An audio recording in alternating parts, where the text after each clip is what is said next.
Hello everyone, welcome back to ASR, African Stories Realized. This is a full recap of Shaka iLembe Season 2. Don't forget to like and subscribe. Let's get into it.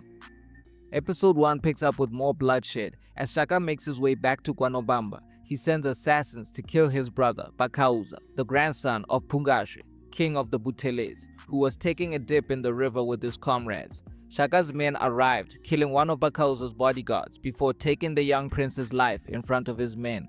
Bakauza's body was returned to Buthelezi, where his heartbroken grandfather swore revenge against Shaka and the Zulus. Pungashe immediately confronted Ndwandwe about the Zulus' actions and urged him not to intervene in the war that was about to start between the Buthelezi and the Zulu.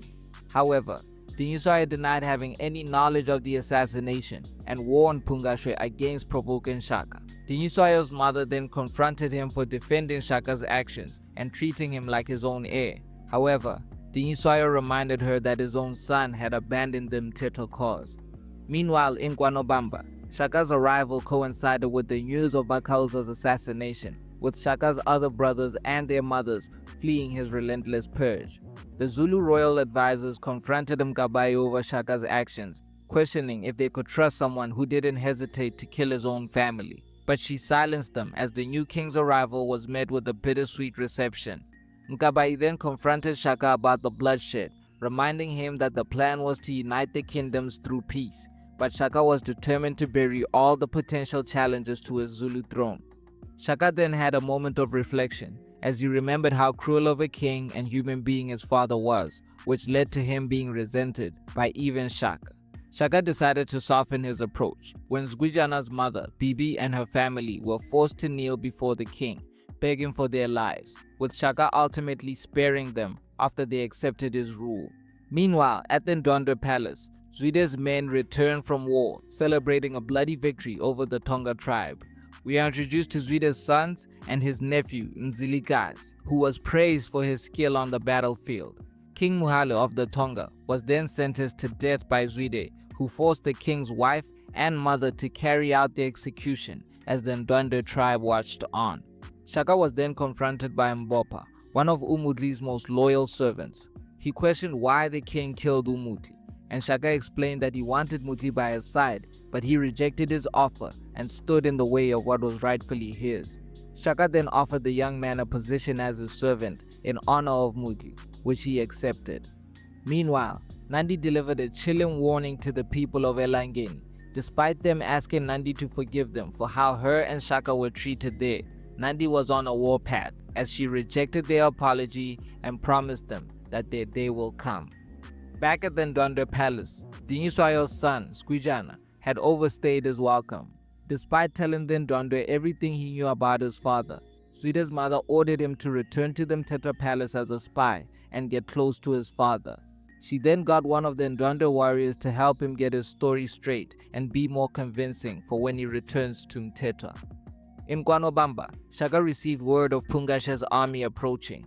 Nandi encouraged her son to take his army to battle, but he insisted that he still had to win over the Zulu army before they could go to war. Behind Shaka's back, a mutiny was brewing as some disgruntled Zulu warriors met in the dark of the night to discuss the threat of war that the new king had brought to their doorstep. The four men plotted against Shaka, planning to kill him, his mother, and even Mkabayi. However, Mkabayi was already onto them, as it's revealed that she shares a bed with one of the conspirators who is feeding her information on their plans to overthrow the king. In the morning, some Zulu cattle herders were found slain and all the Zulu cattle was slaughtered. Shaka and his men immediately suspected that this was Pungashe's doing. The episode ends with a declaration of war by the Zulu king, as he promises the Buthelezi tribe a war they've never dreamed of. Episode 2 picks up in the aftermath of the Zulu cattle getting slaughtered by the Buthelezi. Shaka consulted with his royal council as he doubled down on his intent to wage war against Pungashe's army. Despite concerns of them having larger numbers than the Zulu, Shaka and Mkabayi insisted that the insult could not go unanswered. However, members of the royal council continued to conspire against Shaka, plotting to assassinate the king during their battle with the Buthelezi, with one of the conspirators, Mdaka, being tasked with eliminating Shaka. Meanwhile, Dingiswayo's son, Somveli, returned to Mthethwa, where his father immediately questioned where he had been. Somveli claimed he had been wandering the land just as Dingiswayo did after he was exiled, even producing a souvenir from Tonga traders he claimed to have encountered on his trip. Dingiswayo welcomed Somveli back, but revealed to his mother that he didn't believe his son and insisted that he wasn't a leader. Somveli's return was overshadowed by the arrival of Faku and the Mpondo tribe. The Mpondo revealed to Dingiswayo that the British had been fighting against the Xhosa tribes, revealing that the British had no interest in trading and instead wanted the land and all its resources so they could control the trade route. In Ndwandwe, a restless Mzilikazi questioned why he hadn't been allowed to return home like Zwide promised, but he was asked to be patient and to stay behind in the royal palace as an Ndwandwe delegation set off to the Ngwane kingdom, where they planned to marry off one of Zwide's daughters, Tandile, to their king, Somtrolo. During the festivities, one of Zwide's sons, Skwinyana, started flirting with the Ngwane princess, Sechiwe. The Ndwandwe prince was determined to marry the princess, but after an evening of more negotiations between the kings and the queen mothers, another wedding arrangement was made. The following morning, it was announced that the princess Sechiwe was to be wed to Zwide's firstborn son, Nomasanjan, as his disappointed brother watched on. Back in Guanobamba, preparations for war continued as Shaka introduced his training methods to the Zulu army and put an end to boys' initiation. However, the decision caused some tension amongst the Zulu community, with Shaka's grandmother confronting him about it. However, Shaka insisted that times were changing and they were preparing for war. When the day of the battle came, Shaka's Zulu army stood ready for war across from Pungashe's Buthelezi army, where Shaka had devised a masterful plan that the overconfident Pungashe didn't see coming. First, the Zulu warriors charged at the much larger Buthelezi army while dodging the spears they were throwing at them. When Shaka's men were close enough to taste Buthelezi blood, more Zulu warriors emerged from the bushes to join the battle as their numbers doubled. Finally, more Zulu warriors emerged from the mountains above, forcing Pungashe and his men to retreat. Unbeknown to them, the Zulu warriors up in the mountains were actually maidens wielding shields to strike fear in the heart of the Buthelezi army. During the conflict, the conspirators tried to assassinate the king, but one of them froze at the sight of Shaka in battle, and the other was stabbed by Shaka after trying to attack him from behind. After the battle, it was revealed that the Zulu had managed to steal the Buthelezi cattle to replace their slaughtered stock. However, in a conversation with his mother, Shaka admitted that it wasn't the Buthelezi that slaughtered the Zulu cattle, rather a little motivation from the king to unite the Zulu people against their enemy. He orchestrated the slaughtering of the Zulu cows and blamed it on the Buthelezi. It was then time for Shaka to deal with his traitors. He confronted the two remaining co-conspirators, Nkunzi and Mdlaka. Mdlaka, who froze when he was supposed to take out Shaka, confirmed the plot to the king, and in an unexpected move, Shaka promoted Mdlaka to general, but handed him a dagger and ordered him to prove his loyalty by getting rid of Nkunzi. The episode ends with Mdlaka killing Nkunzi as Shaka takes a moment alone in the mountains to reflect. Episode 3 picks up in Mthethwa, where the Ndwandwe had sent one of their men, disguised as a Tonga trader, to find out what information Somveli had gathered since returning home. Somveli revealed a shipment of maize and ivory that the Mthethwa were expecting at Delagoa Bay. In Ndwandwe, Zwide was plotting as he prepared a delegation that would travel to Guanobamba for Shaka's coronation. His daughter, Ntombazana, was ordered to join the delegation, with the queen mother telling her to make sure she stands out so that she can catch the eye of the Mthethwa king, Dingiswayo. Zwide also instructed his men to hijack the Mthethwa shipment of maize and ivory in Delagoa Bay. In Guanobamba, morale was high following the Zulus' victory over Pungashe's Buthelezi army as preparations for Shaka's coronation to the Zulu throne began. Two of his brothers, Dingane and Mpande, returned to be part of the occasion. However, concerns were raised when the ceremonial bull fell ill, putting the event in jeopardy. Meanwhile, Shaka, who was in isolation ahead of the big day, consulted with the Zulu elders before one of them collapsed and caught a devilish fever. The shaman who initially prophesied Shaka's rise to the Zulu throne arrived to cure him, with the fever being passed on to Shaka as he went through the spiritual trials of the throne that awaited him. Shaka was connected with his ancestors, as the former Zulu kings appeared to him in the form of Shaka's father, Senzagakhona. Shaka confronted him angrily, but upon realizing that his father embodied all the former Zulu kings and their wisdom, he calmed down, as Senzagakhona revealed that everything that Shaka had endured was the ancestors sharpening him for this very day. Shaka woke up from his fever dream and proceeded to slaughter a lion for the pending ceremony. Meanwhile, back at the Zulu capital, guests began arriving for the coronation, with reunions and introductions being made. Zwide's daughter sought out Dingiswayo and began flirting with the Mthethwa king. The two Kwabe princes were reunited with Shaka's old nemesis Phakathwayo, revealing that their father was not well, followed by the brothers arguing over who would succeed him. Nandi's childhood friend, Pikile, arrived bearing gifts for her, a mirror which delighted the queen mother in waiting. However, it could not hide her concern over the sick ceremonial cow. Nkabai reported to Shaka's grandmother, Queen Mthanya, that she had given up all hope, with the queen mother ultimately instructing Nkabai to halt the proceedings and inform Shaka that he can't take up the throne. However, at the 11th hour, another ceremonial cow arrived, or rather the cow that was actually meant for the ceremony, returned after initially fleeing the Zulu capital. On the morning of the coronation, Shaka arrived in Gwanobamba as the festivities began. He entered the Zulu kraal, and with the help of some young men, he slaughtered the ceremonial bull in front of all his guests. During the coronation, Zwide's men ambushed the Mthethwa delegation coming from Delagoa Bay, and despite Zwide's orders to avoid any casualties, his hard-headed son, Nomahlanjana, attacked the Mthethwa men, which ended in the death of their Nduna, one of Dingiswayo's trusted hitmen. Soshangane confronted Nomahlanjana for not following Zwide's orders, but the prince lashed out at him, reminded Soshangane that he wasn't Zwide's real son. Back in Gwanobamba, the coronation continued, and the episode ends with Shaka officially being unveiled as the new Zulu king. Episode 4 picks up in Gwanobamba following Shaka's coronation, where word of the Ndwandwe ambush on the Mthethwa traders arrived. Dingiswayo immediately took it as an act of war and instructed Shaka to build up and consolidate his Zulu army in preparation for war against the Ndwandwe. Ngomane was also tasked with training Shaka's new servant, Mbopa, who was informed to never leave Shaka's side and make sure he disposes of Shaka's waste so it doesn't fall into the wrong hands. Shaka's men also warned Mbopa against betraying their king. In Ndwandwe, Zwide reprimanded Soshangane for challenging his son's authority in front of the Ndwandwe men, forcing him to apologize to Nomahlanjana.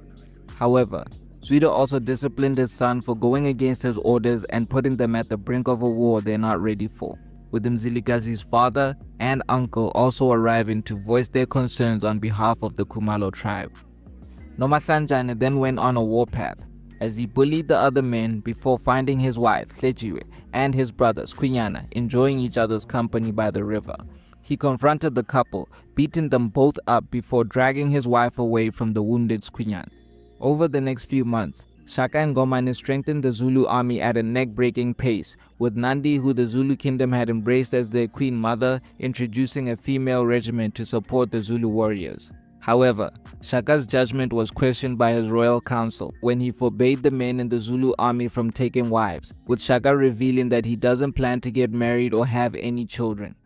Shaka then summoned Nongila, Nkabai's spy and love interest. Shaka instructed him to go and investigate the British forces which have been encroaching on the Xhosa and Mapondo territories. Shaka also instructed Nongilo to take his brother Ndwandwe with him and teach him how to be a spy. Back in Ndwandwe, Zwide's goblin brother, who is also his oracle, warned him that Shaka's army had grown too strong and would crush them if they went to war now. Zwide decided to send one of his men, Melusi, who is married to Dingiswayo's sister, to Mthethwa in an effort to open up peace talks. Despite concerns over allowing Queen Ntombazi back in Mthethwa, Dingiswayo decided to hear them out. Zwide's mother and daughter, Ntombazana, arrived in Mthethwa with a proposal for the king. The Ndwandwe offered Ntombazana's hand in marriage in exchange for peace between the tribes. Dingiswayo considered the proposal, but only to buy time until him and Shaka were ready to crush the Ndwandwe. However, Zwide's mother and daughter had already devised their own plan for how they would bewitch him and lead him to his death. Dingiswayo suggested that Ntombazana marries his son, Somveli, but she insisted that she was only interested in the Mthethwa king, leaving Dingiswayo with a decision to make. Back in Kwanobamba, Nandi decided to test Shaka's commitment to not getting married by sending the young Zulu maiden, Liana, to his chambers. The couple shared a drink together and talked into the night as their connection grew. The following day, Shaka questioned why his mother sent Liana to visit him and insisted that he still didn't want a wife and kids, despite revealing plans to build a bigger palace. Shaka then continued training his reinforced army in preparation for war. However, all battle plans were halted when a messenger from Mthethwa arrived with word from Dingiswayo to stand down. Nandi was not happy and insisted that it was disrespectful of Dingiswayo to pull out of a war he got them into at the 11th hour. A disappointed Shaka agreed that Dingiswayo had lost his appetite for war, and the episode ends with Nandi insisting that Dingiswayo's time is coming to an end and Shaka will have to take over. Episode 5 picks up with Nongila and Ndwandwe on their mission to investigate the arrival of the British in the south. On their way, Nongila gave Ndwandwe something that didn't agree with his stomach, and while relieving himself, he got his first glimpse of a British soldier, leading them to their colony where they were actively fighting against the Xhosa.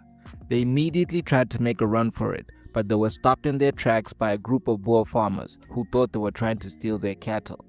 They shot one of the Zulu guards and captured the remaining 3 men before taking them back to their camp. The Boers were ready to end their lives, but their Xhosa translator, Jacob, stopped them to question the Zulu men who had been accused of being cattle thieves. Nongila revealed their identities and told Jacob that they were sent by Shaka to meet the Xhosa king. The Boers bought their story and released the Zulu envoys, after which Jacob filled them in on the current dynamic between the Xhosa, the Boers, and the British. Meanwhile, Shaka and Dingiswayo joined forces against Mthethwa after he invaded the Hlubi and refused to bend the knee to the Mthethwa king. Shaka led the Zulu and Mthethwa armies against Mthethwa's Ndwandwe army, with Dingiswayo, who had been observing from afar, joining in to fight alongside Shaka in some majestic fighting scenes. They applied pressure on Mthethwa's army, ultimately forcing him to retreat after Shaka claimed the lives of 2 of his royal guards while pursuing him. Following their victory, the Zulu and Mthethwa armies celebrated, with even Somveli receiving praise for his efforts on the battlefield. It was then revealed that the Gwabe king had passed away, with his son Unomo requesting support from Dingiswayo to challenge his brother Pakatwayo for the Gwabe throne. However, Dingiswayo refused to interfere in the royal matters of the Gwabe, promising Nomo that he would only support him if his brother declared war. Shaka did not agree. He confronted Dingiswayo about his marriage to the Ndwandwe princess and encouraged Dingiswayo to support Nomo's claim for the Gwabe throne, insisting that they had to get rid of Pakatwayo before he became a problem. However, Dingiswayo reiterated that he wouldn't interfere and urged Shaka not to interfere either. Despite the tension, the 2 leaders parted on amicable terms, with Dingiswayo thanking Shaka for his support. Back in Kwanobamba, Mkabayi cautioned Shaka against building a bigger royal palace than the ones in other capitals, which she warned might be seen as provocation by the Gwabe and the Mthethwa, who they pledged to. However, Nandi defended the decision, insisting that they were building for the future. We are then introduced to Shaka's new palace, Kwabulawayo, where Liana questioned Shaka's motivation behind building such a grand palace, joking that he must be planning to have many wives and children. But Shaka denied having any interest in marriage and claimed that he was rather building it as a symbol of the Zulu people's strength. Later that evening, Liana brought Shaka some food, where she earned his trust before the couple made love under the stars. Meanwhile, Dingiswayo and Somveli took a dip in the ocean, where Dingiswayo encouraged his son to find a wife because he will need to be married if he is to succeed him. However, Somveli's uncle had grown increasingly suspicious of his nephew after finding out from a Tsonga trader that the Mthethwa prince had never been seen in their lands like he claimed. Somveli's uncle ordered one of the Mthethwa men to find out if his nephew had ever visited the Ndwandwe capital. However, Somveli soon found out about his uncle's investigation and intercepted his messenger, slaughtering him before he could report back on Somveli's presence in the Ndwandwe capital. Meanwhile, Dingiswayo was aimlessly walking into a trap as he got closer to Ntombazana, accusing her of being a spy for her grandmother. However, the Mthethwa king couldn't resist the Ndwandwe princess as they consummated their marriage on the beach amongst the ocean waves. In Ndwandwe, Mthethwa decided to flee the Ndwandwe kingdom. However, she was quickly spotted, forcing Skwinyana to track her down. Mthethwa revealed that she was going home and Squinyana offered to run away with her. However, he insisted that they had to wait for a distraction before fleeing. Meanwhile, Soshangane and Mzilikazi had a private meeting where Mzilikazi questioned why Soshangane had been kept out of royal business ever since his altercation with Nomahlanjana. But Soshangane kept the peace, insisting that there was no reason to take sides.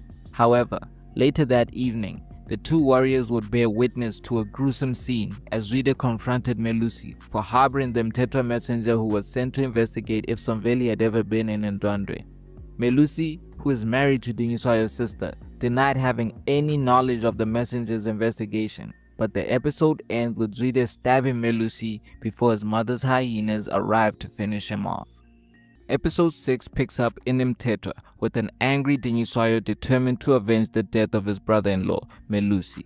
He immediately ordered his army to prepare for war and sent word to Shaka for support.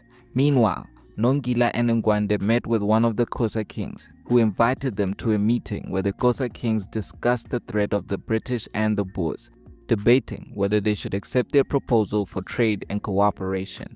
Later that night, the Boers tried to steal cattle from the Xhosa, but Ndwandwe ended up killing one of them before fleeing with Nongila.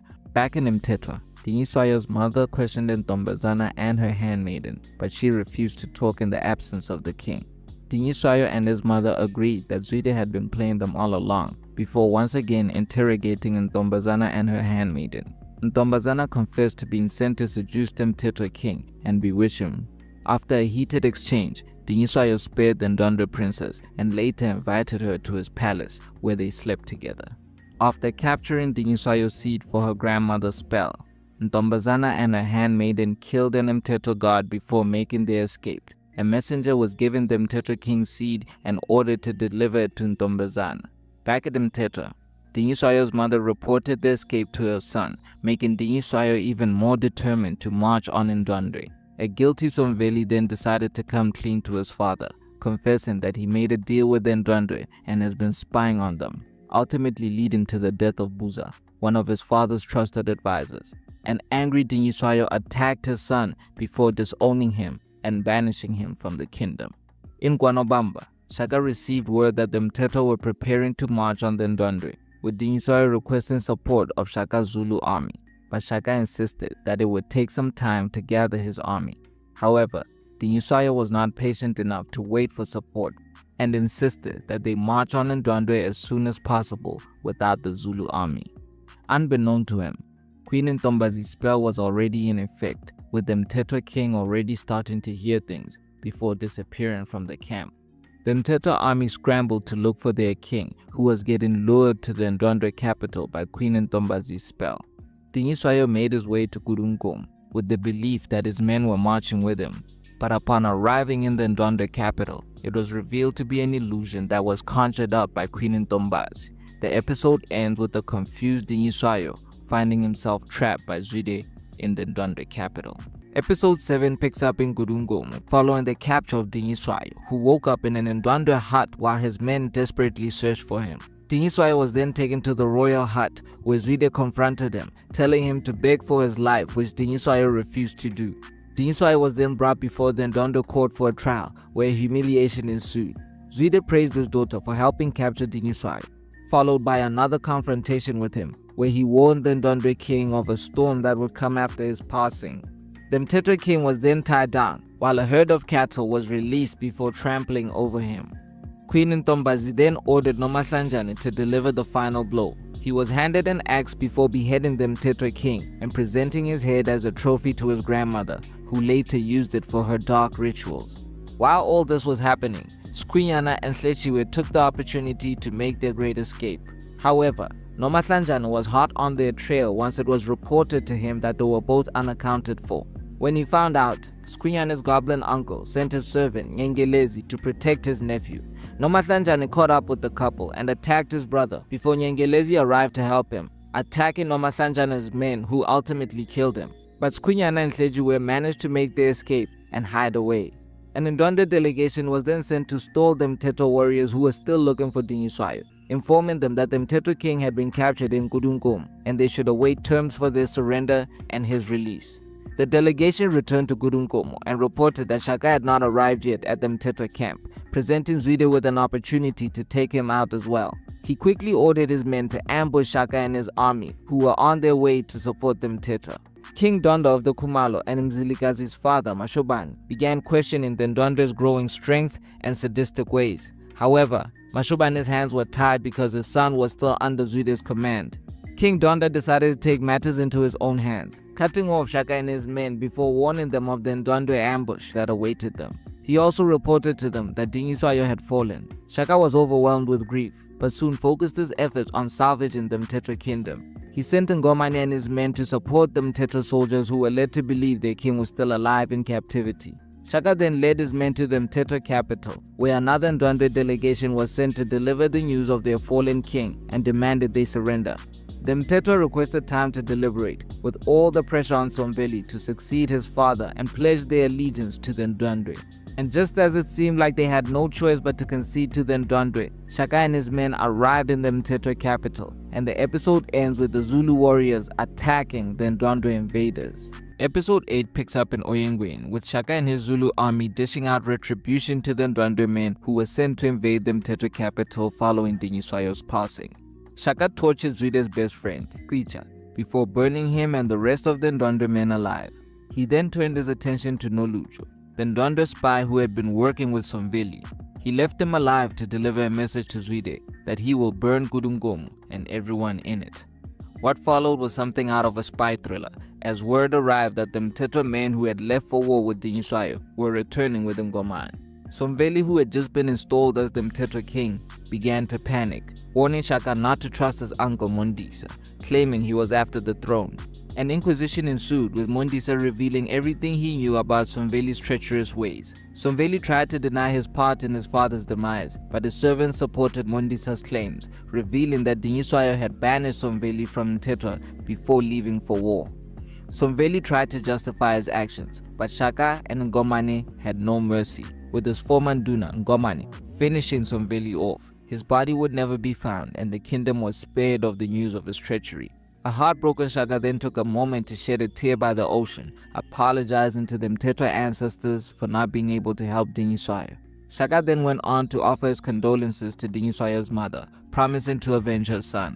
However, she questioned why Shaka was not there to support Dingiswayo in his last moments, demanding that no war be declared until the Mthethwa king's body was returned. Mundisa was installed as the Mthethwa regent and a mourning period was observed. However, Dingiswayo's mother refused to mourn her son until his body was returned. She and other Mthethwa women camped outside Gudungomu, requesting the return of Dingiswayo's body. Upon returning to Guanobamba, a paranoid Shaka confronted his mother for trying to turn him against his mentor, revealing that her counsel made him drag his feet when Dingiswayo sent for support. Shaka made it clear to Nandi that he would no longer allow her to dictate her decisions as a king. The Zulu maiden, Leanne, was then summoned to Shaka's hut, where he inquired on his grandmother's health before the couple slept together. However, afterwards, Shaka rejected Leanne, sending her away, revealing that he did not want her to make him weak. Meanwhile, Skwinyana and Mthethwa finally arrived in Ndwandwe, where her people cared for her. However, Skwinyana soon revealed that he had to return home to Ndwandwe, where they would most likely kill him for his treachery. In Ndwandwe, Soshangane revealed to Zwide that their ambush on Shaka and his men failed after the Zulu army never showed up. Word soon arrived of Shaka's massacre at the Mthethwa capital, with Nolujo delivering Shaka's message to Zwide. Nomahlanjana then returned with the bodies of Nyengelezi and the men that he killed. Zwide's goblin brother, Goloza, grieved over the loss of his servant, with the queen mother failing to console him. Zwide then confronted Nomahlanjana for abandoning the ambush on Shaka and his men to chase down his wife. with Zwide reprimanding Nomahlanjana for driving her away with his abuse. However, Nomahlanjana was able to redeem himself when he found out that King Ndwandwe was the one who warned Shaka of the Ndwandwe ambush. Zwide wasted no time confronting the traitors. Despite Mzilikazi pleading for his father and uncle's lives, Ndwandwe admitted to the treachery before the Ndwandwe men were ordered to finish them off. With King Ndwandwe and Mzilikazi's father Mashobane gone, the Khumalo throne fell to a heartbroken Mzilikazi, but Zwide warned him that if he ever betrayed him, he would meet the same fate as his father and uncle. Zwide then had a meeting with Nomahlanjana, who was still trying to get back in his father's good graces. Zwide revealed that he had decided to march on the Zulus, and the episode ends with Nomahlanjana volunteering to lead the Ndwandwe men against Shaka's mighty Zulu army. Episode 9 picks up in Gudungomo on the eve of the war between the Ndwandwe and the Zulu. Goloza is shown a daunting vision of the impending war, a vision he refused to share with Zwide and the royal council, claiming that his grief had blinded his sight.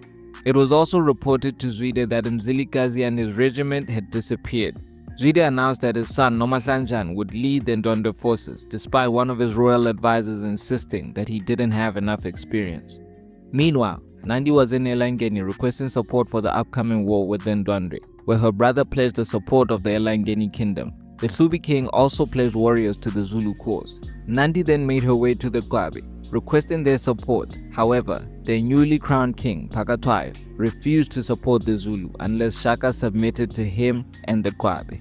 The Zulu's biggest ally, the Mthethwa, with Mundisa questioning Shaka's support in Dingiswayo's last days, insisting that staying out of the war is best for the Mthethwa's survival.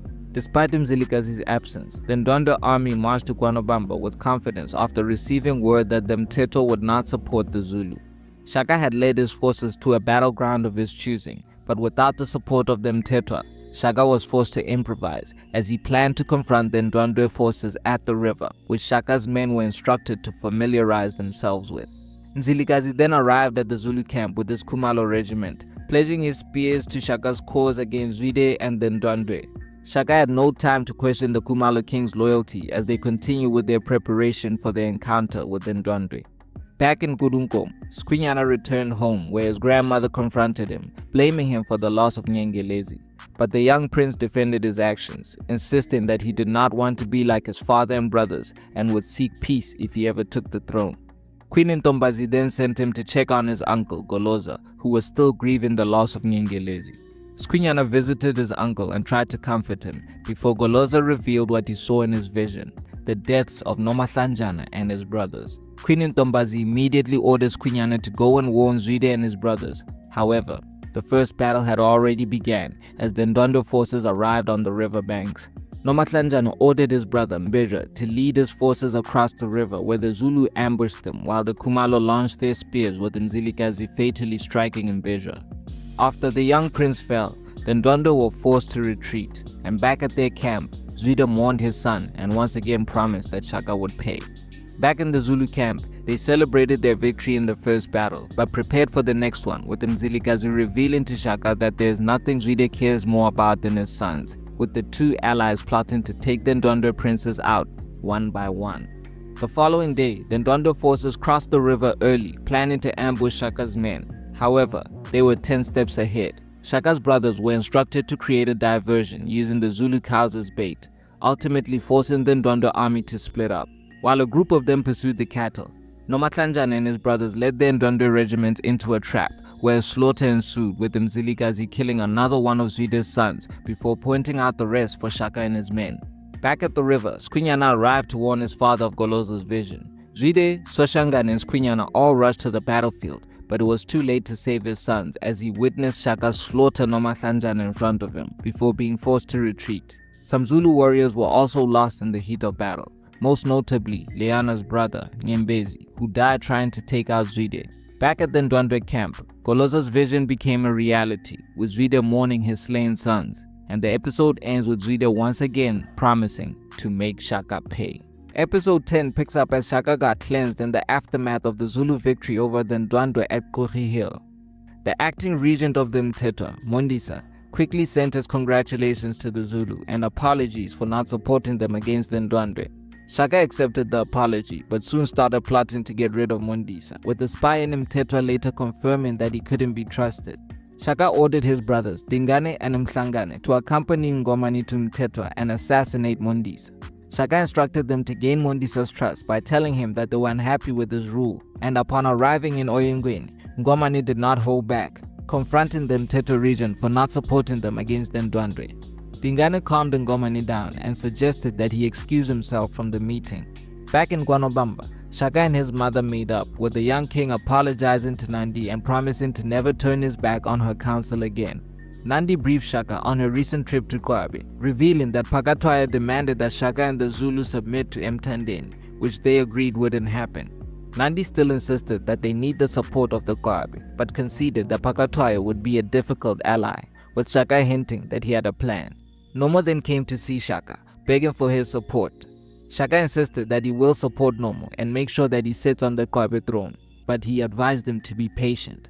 Nandi then caught up with her daughter, who revealed her crush for Mzilikazi, asking her mother to arrange for them to be married. She also shared with Nandi that she saw Leana suffering from nausea, suggesting that it could mean that she's pregnant. Nandi sent her daughter to investigate, and Leana confided in her, revealing that she was pregnant with the king's heir. Leana then paid Shaka a visit, sharing the news of her pregnancy. The Zulu king was in shock, questioning how she could have allowed it to happen, revealing that he did not want children who would grow up only to be used in plots to overthrow him. However, Leana revealed she had a potion that would end the pregnancy, and for the first time, Shaka professed his love for Leana, but once again reiterated that he couldn't be with her because she would make him weak. Leana then drank the potion in front of Shaka, revealing that she would leave the Zulu capital once she was done grieving. However, Mbopa later reported to Shaka that Leana was not well, with Shaka instructing that his sister take her to the royal healer. Meanwhile, in Mthandeni, Nandi arrived for more negotiations with Phakathwayo as she tried to get support in the Zulus' efforts to finish off the Ndwandwe. Phakathwayo was once again not interested until Nandi offered a share of the Ndwandwe's trade routes once they were defeated. Nandi then invited Phakathwayo to KwaNoBamba for a celebration which would give the two kings an opportunity to iron out their agreement. However, things took a turn when Nandi discovered that Nomo was also in Mthandeni against Shaka's orders. She demanded that he return to KwaNoBamba before Phakathwayo found out he was in Kwabe, but the young prince once again defied instructions.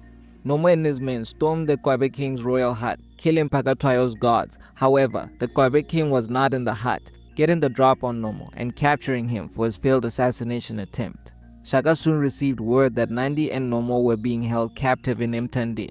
Shaka rushed over to the Kwabe capital, where Nomo begged for his help, but Shaka was only interested in rescuing his mother, denying any involvement in Nomo's actions and reminding the Kwabe prince that he defied his orders.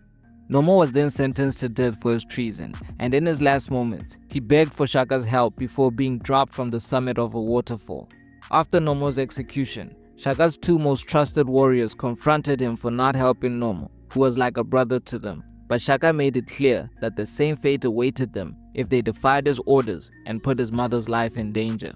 Meanwhile, in Kudunkom, Zwide and his army returned home following their defeat in Kori Hill. Zwide and his wife were inconsolable as they mourned the loss of their sons. Squiana offered his condolences, but Zwide's wife revealed she'd never forgive him for betraying his brother. She then kicked Soshangane out of the mourning hut, reminding him once again that he didn't belong because he wasn't related to them by blood. Zwide later confided in his surrogate son, revealing that he didn't like the way the queen treated Soshangane, who has always been loyal to him and helped him see things he couldn't. Zwide then went to apprehend his brother, Goloza. The Ndwandwe king confronted him about his vision, and Goloza admitted that he did have a premonition of Zwide's sons perishing in battle, but admitted that he wanted Zwide to feel the same pain he did when Nomahlanjana killed Nyengelezi. The episode ends with Zwide putting his blade to Goloza's neck, ready to kill his brother. Episode 11 picks up in Mthandeni with a tense meeting between Shaka and his old nemesis Phakathwayo. The two kings negotiated as Phakathwayo rejected Shaka's request for support against the Ndwandwe. He reminded Shaka that the Kwabe kingdom was bigger and older than the Zulu, who actually broke away from the Kwabe. He also reminded Shaka that he had never beaten him in a stick fight when they were younger, but Shaka insisted that that time had long passed. Phakathwayo challenged the Zulu king to a stick fight under the terms that if Shaka wins, he would allow him to join his army, but if he loses, him and the Zulu would have to submit to Phakathwayo and the Kwabe kingdom. Shaka agreed, and the following day, men from both clans gathered for a stick fight between the two kings as they clashed for the first time since they were trainees in the Kwabe kingdom. The kings exchanged blows before Shaka struck Phakathwayo in the head. The fight was stopped, but the Kwabe king succumbed to his head injuries and died in front of his men. Shaka was announced as the winner, and Phakathwayo's brother Mthethwa took over the Kwabe throne, ultimately pledging to support the Zulu against the Ndwandwe. In Oyengweni, Ngomane and Dingiswayo's mother both agreed that Mondisa was not fit to lead the Mthethwa as a mutiny began to brew. Dingane continued with Shaka's plot to kill Mondisa, convincing the Mthethwa regent that he wasn't happy with Shaka's rule, requesting that Mondisa help him to get rid of Shaka and support his claim for the throne. However, Mondisa became suspicious when Shaka's brothers got their stories crossed, with Mhlangana revealing that he also wanted Mondisa to support his claim for the Zulu throne.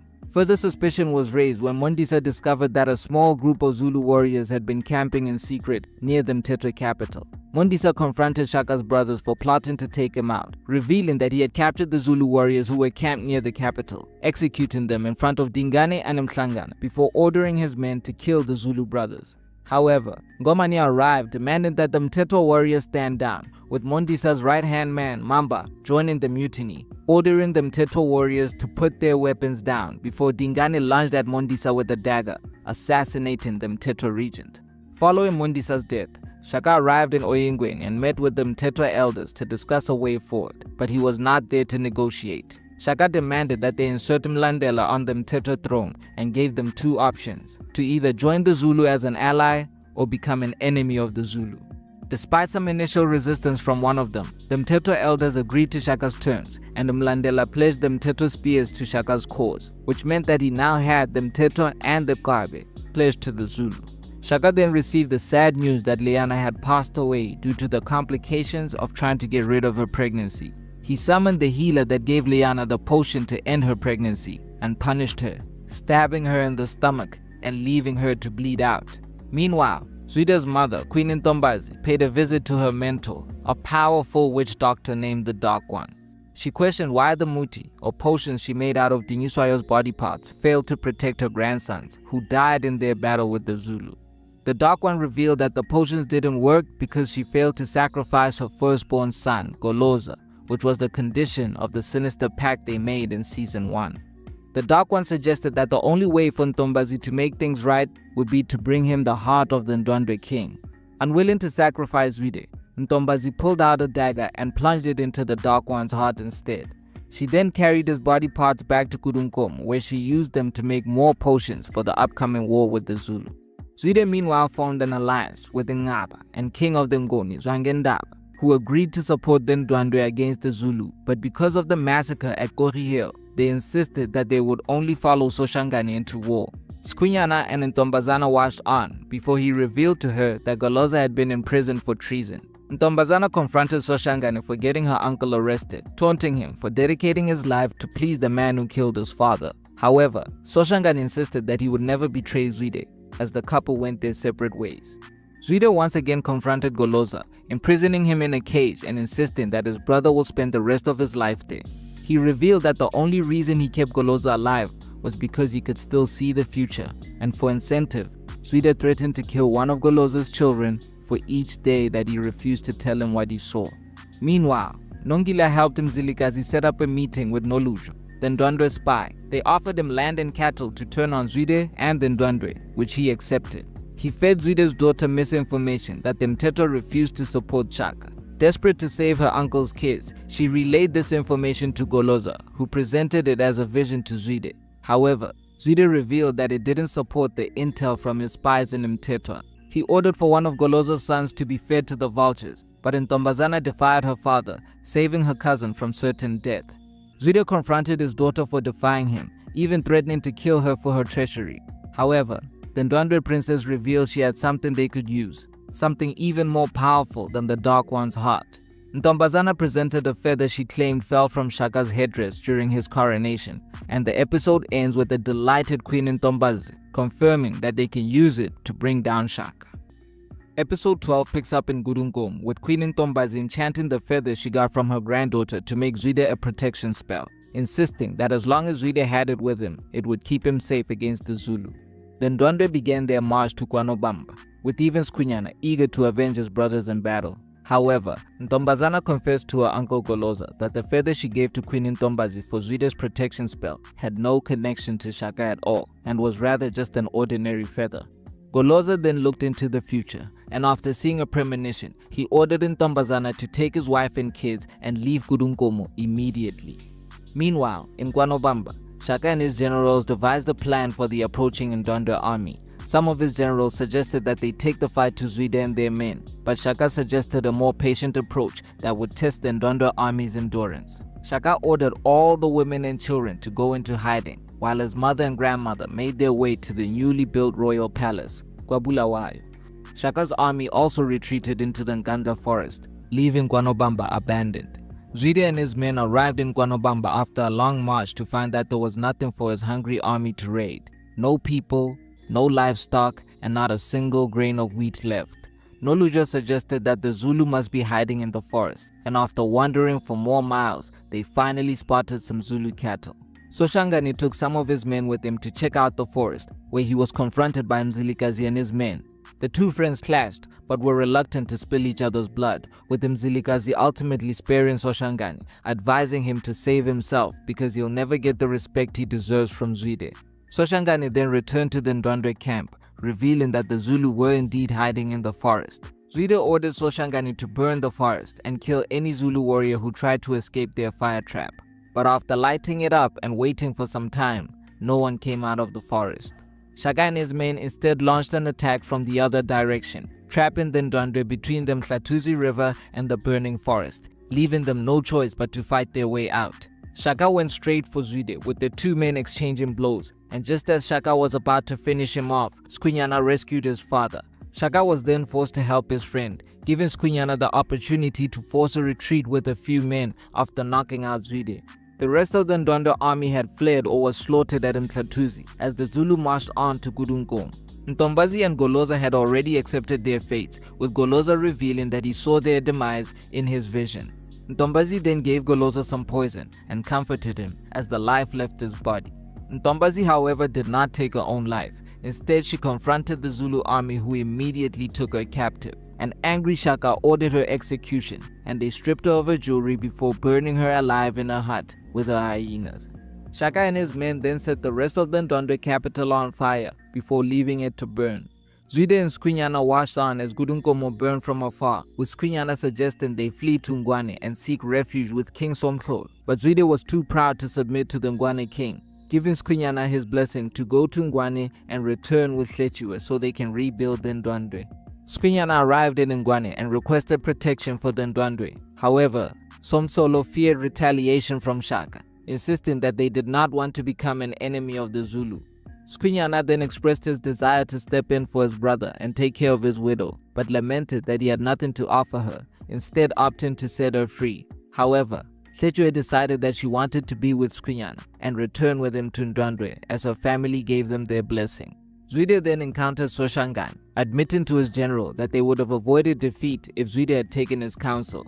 Soshangani then attacked Zwide, threatening to kill him, but instead he decided to spare the fallen Ndwandwe king, who was begging to die, revealing that he loved him more than any of his sons before leaving with many of Zwide's men who chose to follow Soshangani. The episode ends at Bulawayo, the new Zulu capital, where a ceremony for the ages took place, with Shaka celebrating his victory over the Ndwandwe and the unity of all the clans under the Zulu kingdom. The post-credit scene picks up on a remote beach in Natal, where Ngomane, Ngobozi, and a regiment of Zulu warriors confronted a group of white men. Their interpreter, Jacob, calmed the Zulu warriors down by revealing that he was friends with the Zulu spy, Nongila. Jacob introduced the leader of the group as Henry Francis Finn from Britain. Finn claimed that he was sent by the British monarch King George to meet Shaka and trade with the Zulu. The scene ends with a confident Henry Finn revealing that he's also interested in acquiring land. Thank you to everyone for your support, feedback, and contribution to the channel. Mark your calendars for Shaka iLembe Season 3, because we'll be back next season with more reviews. Don't forget to like and subscribe. This is ASR for the love of African filmmaking and storytelling. Ukula wena wasentulo, abasentulo ba nawe. Ukula kula wena wasentulo, abasentulo.